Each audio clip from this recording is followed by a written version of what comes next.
So who do the American people blame for the fiasco? Moments ago, Trish Regan asked our Vice President, Mike Pence. I understand the Speaker has indicated that she will not accommodate the President's opportunity to address the nation. And I think the American people are just tired of all the posturing by the Democrats in Washington, D.C. Now, the thing is, our brand new Fox News poll don't exactly show that. According to the poll, 51% blame the president, 34% blame the Democrats, and 41% say Nancy Pelosi is better at political gamesmanship than the president.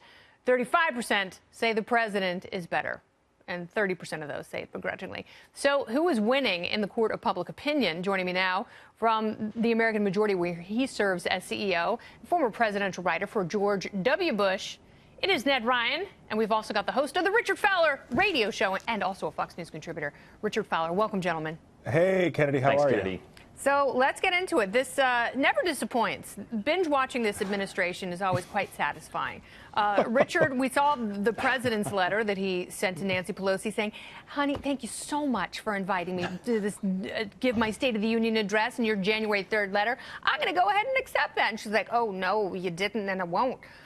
So who's the bigger baller here? I think this award, Kennedy, in my book, goes to Nancy Pelosi. And here's why. I'm going to give you just reasoning. President Trump wrote a book called The Art of the Deal. And clearly, there's no art in the president's deal. I mean, with the government, this is the longest government shutdown we've had in American history.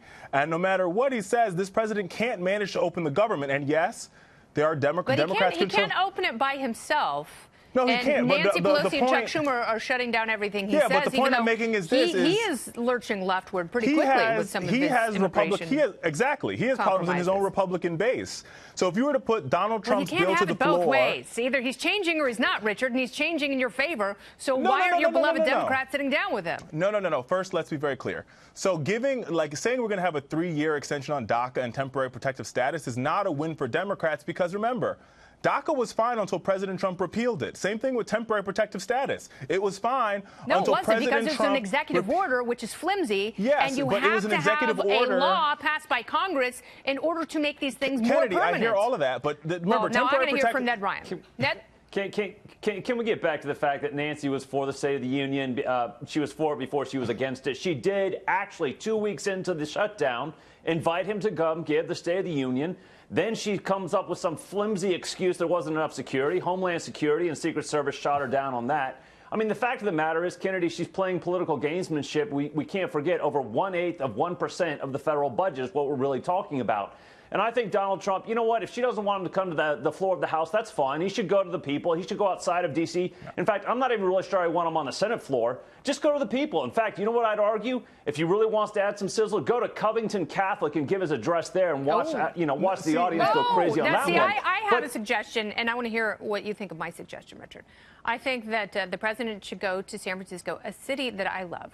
And I grew up visiting San Francisco. My beloved departed aunt lived there for 25 years. It is such a special place. It is turned into a hobo hellhole with human feces providing its own disgusting obstacle course. But I think the president should bus in a bunch of people from the deep south where they love and admire him and assemble them for the speech in Nancy Pelosi's backyard. What do you think, Richard?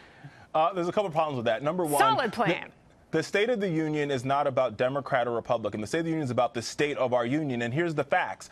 Currently, in the state of our union, 25% of it is shut down. And if you remember from the December meeting with Donald Trump, this is the Trump shutdown, because that's what he called it. He said he will shut the government down until he gets his wall. And what we know for a fact is that the reason why there are more illegal immigrants here has nothing to do with the southern border and has everything to do with visa overstays. Nothing in the president's plan addresses visa overstays. Good economy and people want jobs. I mean, I'm with you. I agree with you on these points, Kennedy. My point is that this wall is a stupid ideal. It's a feckless ideal. No, it's not. And now the president doesn't have the votes to get it done. Richard, if it was a stupid idea, why did Democrats vote for it in 2013? Seriously, they voted for $46 billion. They voted for $8 billion on the wall. It's not a stupid idea. You know what? And that's what he's offering right now. He is offering $5.7 billion on the pressure I would love to hang out points. and have you guys call each other dum-dums, because it really is. It's my favorite part of the week. I think you two are amazing and outstanding. Thank you, and I love and admire you both. Thank you so much, Ned and Richard.